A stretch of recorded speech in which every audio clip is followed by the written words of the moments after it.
Hola, antes de comenzar con esta historia, me gustaría que le dieras a me gusta en este vídeo y que te suscribieras para poder subir más contenido como este. Novela. Hermana, en esta vida yo soy la reina. Episodio 440, el granjero que se niega a cosechar. El marqués de Bariati se irritó tan pronto como vio a su subordinado entrar apresuradamente. Estaba harto de estar atrapado en este rincón rural, rodeado de subordinados acostumbrados al barro. Sin embargo, ese era el destino del capitán mercenario.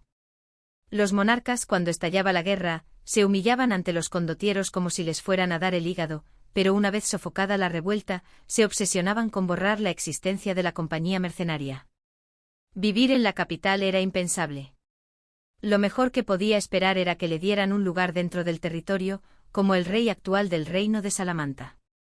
El marqués de Bariati, un hombre de ciudad por naturaleza, odiaba demasiado las desventajas de este trabajo. ¿Qué más? Capitán, un hombre que dice ser su hijo ha aparecido. Las cejas del marqués de Bariati se crisparon. Siempre había deseado un heredero. Un sucesor para todo lo que había logrado con sus propias manos. El problema era que nunca se había quedado en un lugar el tiempo suficiente para criar un hijo. ¿Es un estafador? Había un sinfín de tipos que afirmaban ser hijos del marqués de Bariati y pedían ser aceptados como herederos. Por lo general, eran mercenarios novatos que soñaban con hacerse ricos. Algunos eran psicópatas que realmente creían ser hijos del marqués de Bariati, pero la mayoría eran estafadores. Yo no lo sé. Parecía estar en su sano juicio. El subordinado se encogió de hombros frente a él. Tenía esto. Lo que el subordinado le entregó al marqués era un viejo botón de plata. Añadió. También se parecía bastante a usted, capitán. Su alta estatura, cabello gris, ojos hundidos y nariz aguileña, o lo que había sido, todo se parecía al marqués de Bariati como si hubiera sido moldeado a su imagen. Sin embargo, el joven que se aferraba a los pantalones del capitán mercenario, suplicando por su vida, no parecía tener nada de la esencia del marqués de Bariati.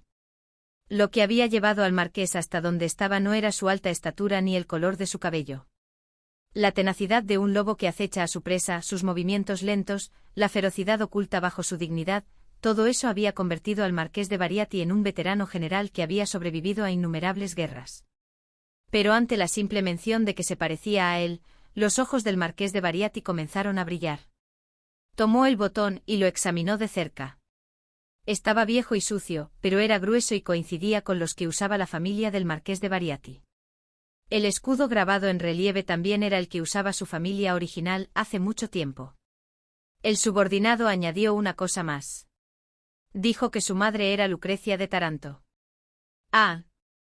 El marqués de Bariati exclamó con un toque de decepción. Recordó a Lucrecia. La doncella que había conocido en un pueblo costero rural. Una mujer sencilla que se había obsesionado con él. Se habían reencontrado por casualidad unos años después en San Carlo, pero debido a varias circunstancias de los adultos, su relación no pudo reanudarse. Volvió a preguntar para confirmar. ¿Acaso no creció bajo el cardenal de Mare? No era una mujer de gran inteligencia, pero sin duda tenía talento para elegir hombres. Su nuevo cuñado incluso había sido un candidato fuerte para el papado en un momento. No me dijo tanto.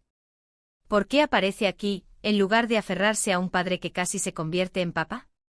La historia de la excomunión de Hipólito de la familia de Mare, la historia del tráfico de drogas y la subsiguiente orden de arresto aún no se habían extendido al reino de Salamanta. Pero el marqués de Bariati, que había pasado por todo tipo de experiencias, se dio cuenta de que algo andaba mal. Sin embargo, era un hombre mayor sin heredero. Incluso si tuviera un hijo mañana, le llevaría al menos 20 o 30 años crecer lo suficiente como para ser capitán de una compañía mercenaria. No era una opción sensata. Necesitaba desesperadamente un hijo adulto. Tráelo, quiero verlo primero. El subordinado salió para traer a Hipólito según la orden, pero se dio la vuelta. Ah, pero su hijo vino con una cola. Una cola. Se formaron profundas arrugas en la frente del marqués de Bariati. Hay personas que dicen tener una relación de venganza y han venido a quitarle la vida. Pero parecen bastante inusuales. ¿Cuál es la naturaleza de la relación de venganza, porque es inusual? No pude escuchar los detalles, pero el subordinado describió al grupo de capuchas negras con una actitud arrogante. Su vestimenta inusual, su postura dominante y sobre todo, el escudo familiar grabado en la decoración de las botas del que parecía ser su líder. No estoy seguro, pero por mi experiencia anterior, parecía similar al escudo de la Casa Ducal de Taranto. En ese instante los numerosos cálculos que giraban en la mente del marqués de Bariati encajaron. Que el grupo de capuchas negras exigiera con arrogancia la custodia del hijo significaba que este supuesto hijo había cometido un crimen grave, o que la familia del grupo de capuchas negras era de tan alta alcurnia que no le importaba nada.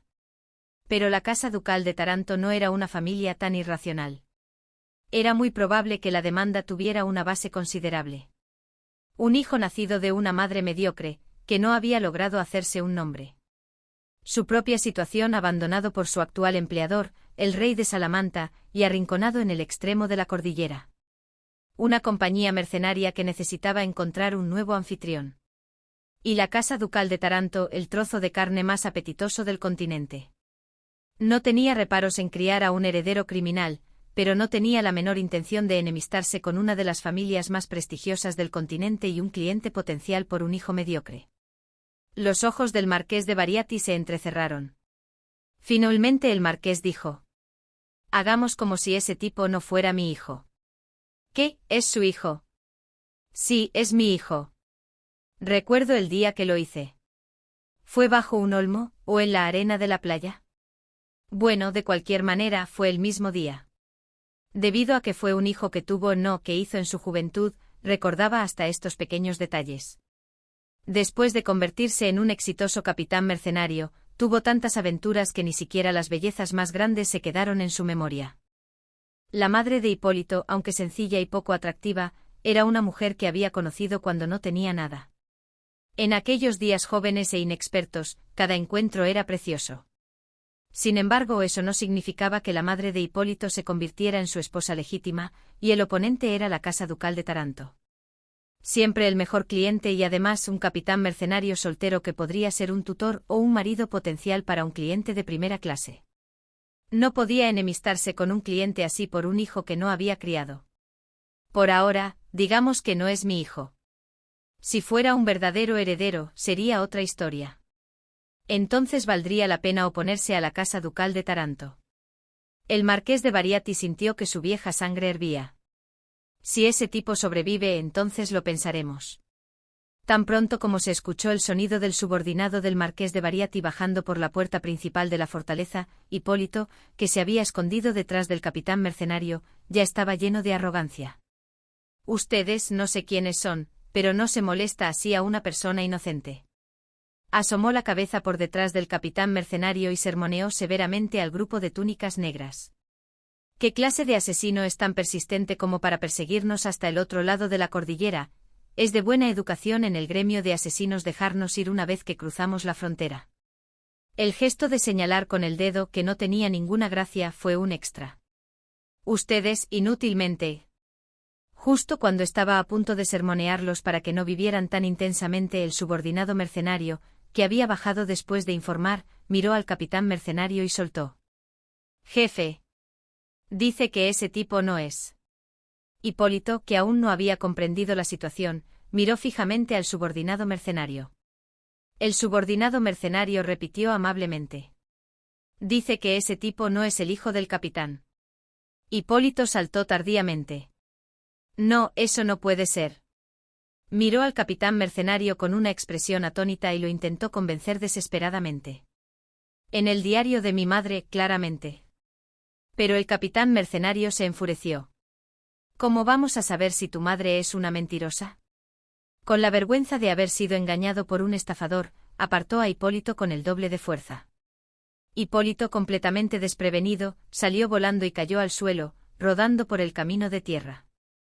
Mientras rodaba, Hipólito suplicó lastimosamente: «Debe haber algún error, señor mercenario.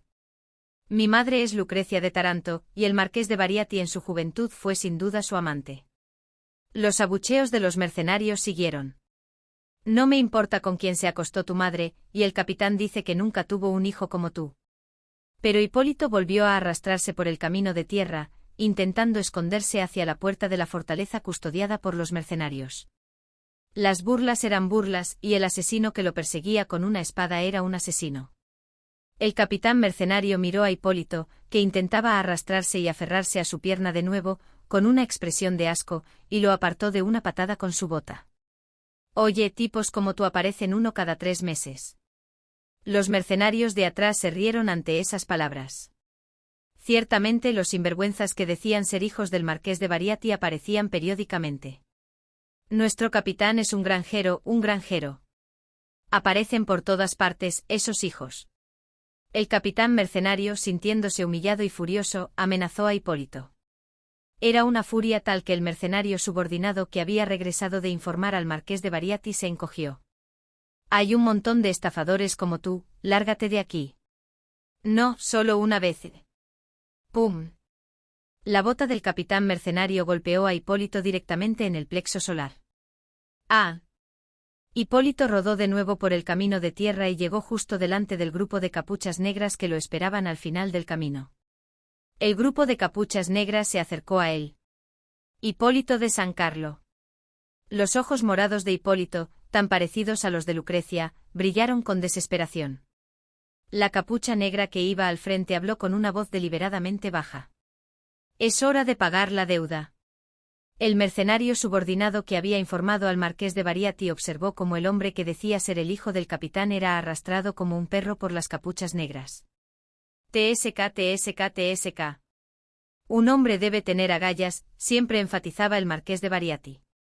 Si ese Hipólito se hubiera atrevido a enfrentarse a las capuchas negras a pesar de la inferioridad numérica, lo habría salvado y habría informado al marqués. Le habría dicho que su hijo era útil. Era vergonzoso. Ese tipo gimió como un gatito gris y se arrastró de rodillas por delante de la fortaleza de Bariati. Es decir, rodó para escapar de las garras de las capuchas negras. Era un tipo grande, pero la preocupación de que el capitán mercenario no lo dejara en paz si confesaba que en realidad era el hijo del marqués fue una completa pérdida de tiempo. El subordinado del marqués decidió no ver más allá de esto. «¡Chas!». El capitán mercenario gritó. «Chicos, bajen la polea, solo cierren la puerta y entren, no hay necesidad de preocuparse por ese bastardo». Una vez que no hubo ojos que los vieran, era el momento de las capuchas negras. «Ayúdenme, ayúdenme, haré lo que sea, solo sálvenme». Hipólito rodó sin rumbo huyendo, hasta que fue acorralado en un sendero desierto. «Ay, que he hecho mal, por favor, sálvenme, soy una persona decente». «Decente, mis narices». El joven alto detrás de la capucha negra soltó más improperios. La capucha negra detuvo al joven con la mano y dio un paso adelante. En lugar de enumerar todos los crímenes de Hipólito, se quitó lentamente la capucha. Hipólito, al ver su rostro, se sobresaltó. «Ah, duque Bianca, ¿por qué está usted aquí?». Bianca apretó los dientes ante la descarada ignorancia de Hipólito. Los músculos de su mandíbula se tensaron, haciendo que su expresión fuera aún más feroz. Al ver la aterradora expresión de Bianca, Hipólito se dio cuenta, sin necesidad de que ella respondiera, de por qué la princesa de Taranto había llegado hasta allí. Esto era una venganza por el incidente en el que él había intentado asaltar a la princesa de Taranto. «No, princesa. Nosotros hablemos». Hipólito retrocedió tambaleándose. No se había dado cuenta hasta hoy de que podía retroceder de espaldas. Pero en contraste con su insignificante lenguaje corporal, su voz se volvió astuta al confirmar que su oponente era el duque Bianca de Taranto. «No lo tome a mal, fue solo porque usted es hermosa». Hipólito pensó para sí mismo. «Para una mujer que no es hermosa, yo soy más que suficiente». Leticia, que se sonrojaba y se alegraba con su acercamiento, pasó por su mente. Las mujeres feas se sentían conmovidas por su atención. Miró de reojo el rostro del duque Bianca. «Sí, para el rostro del duque Bianca, yo soy demasiado». No sería suficiente si dijera que fue un amor sincero por la princesa, pero que mis métodos fueron torpes, y por eso me acerqué así. Si me ha perseguido a través de las montañas, no hay margen para considerarlo una forma diferente de amor, una obsesión. Y ese fue el último pensamiento que Hipólito tuvo en esta vida. ¡Zas! La gran espada a 2 manos con el escudo de la casa ducal de Taranto grabado, que Bianca sostenía, destrozó el tórax de Hipólito.